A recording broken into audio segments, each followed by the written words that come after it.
Ladies and gentlemen, I am Paul, U.S. Army combat veteran, and today we are taking a look at the third test from the Backroom series, and we are going to figure out just who is running the Backrooms, who's created it, and if this is really how corporations operate. Let's get into it.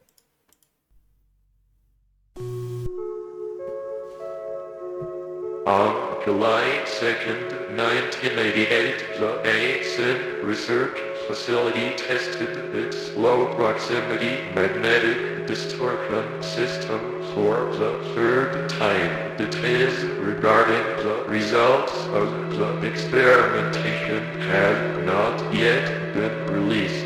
During a press conference held in April of 1988, Ivan Beck, Vice Director of the ASIN Foundation, described the intention of these tests, stating this program, if granted sufficient backing from the United States government, will offer a solution to all current and future storage and residential needs. Yeah, so what they are describing is actually spot on. They are called public-private partnerships, and they are any time that the government and private industry work together to achieve an objective. And this can be a really effective tool in any government's toolkit, right? Because it makes their money go much, much further than it otherwise would. A good example might be a city revitalizing its downtown. Businesses may want to see the downtown area have newer construction, be more appealing, and governments also want this because a nicer downtown is going to mean greater tax revenues and greater and reduced crime, blight, and property damage. So everyone would win if the downtown was buildings were redone, new businesses were brought in. And so often what happens is if the government were to do it alone, right, they might build the buildings, but then they would have to sell them or lease them out. And private industry there might be individual business owners who would like to have shops or in a downtown, but individually they don't have the capital to make it all happen. So by working together, the government may say, hey, we're going to come in and we want to see this revitalization effort happen, and we are going to give some subsidies to companies that maybe are considering it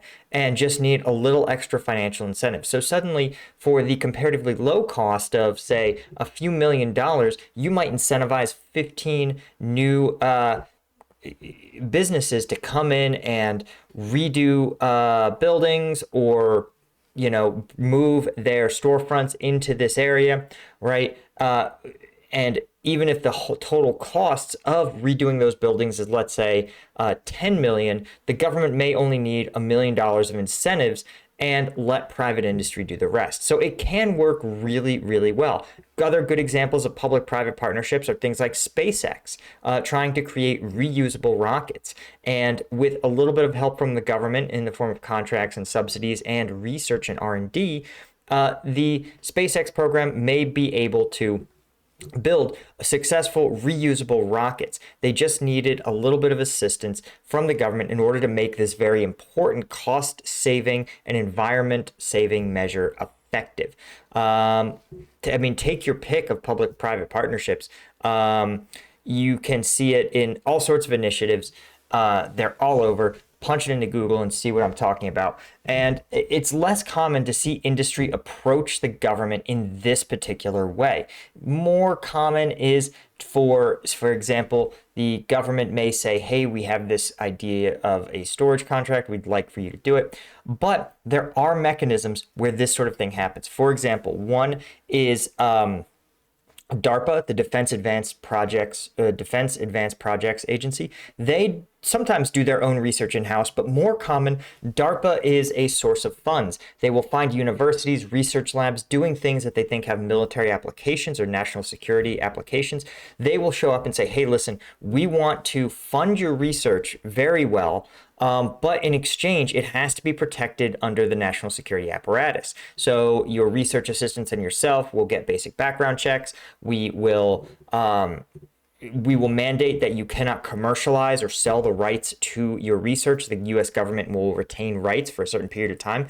There's also government-backed venture capital firms that will find promising technologies that need a little extra capital to develop, and they will step in and say, hey, listen, we want access. We want you to finish developing your technology. We are going to fund it, but we need to have the national security and intelligence agencies gain access to this first. The company Palantir is an example of this process in which early Palantir technology was funded by the intelligence community in exchange for Palantir being used exclusively by US intelligence and defense agencies, right? And only after that 5-year time frame was it authorized to be sold. But it worked for Palantir because basically they had some of the best beta testers they could ever ask for in the form of the US government. So by the time they went public, they had a very, very field tested, very effective product. So everyone can win in these public-private partnerships. And save billions of dollars on property construction and management.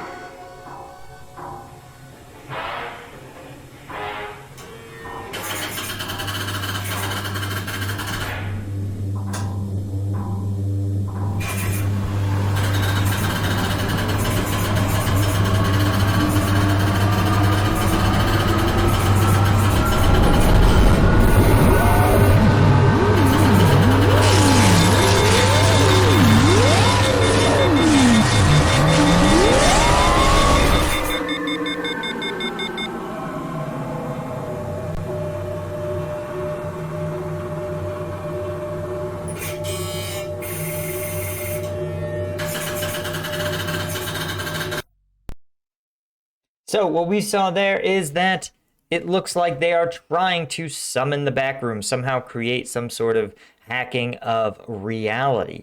And while our ability to hack reality seems like utter nonsense, if you look at things like Einstein's theory of relativity, it and certain aspects of quantum mechanics, they actually too look like hacking reality. Quantum, relativity, for example, holds that if you could get up to speeds fast enough, you would start to travel through time effectively, moving forward in time much faster than say those of us here at planet Earth. If you could move at say even a tenth or a quarter the speed of light out for a year and back for a year, you would return to an Earth that's significantly older.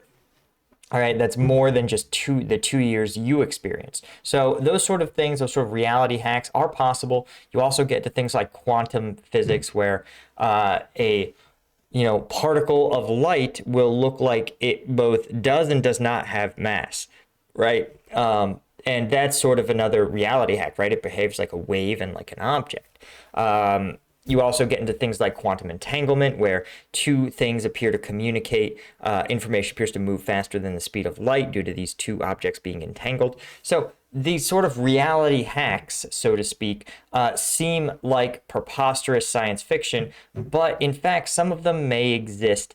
Some of them do exist and could be exploited for human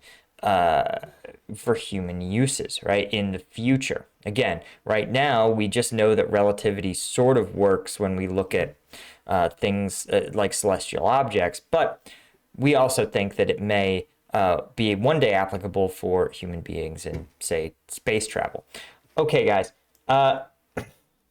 Oh, here's one more interesting space travel fact before I shout out the Patreon. If you want to access some exclusive videos that are just a little too spicy for YouTube, primarily combat videos, you want to become a member of the Patreon. Thanks to my Lieutenant tier patrons.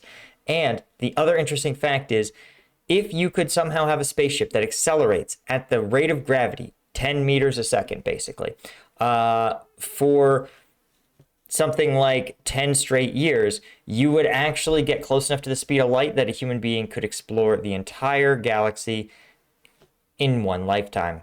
All right, that's all I got. Have a good one.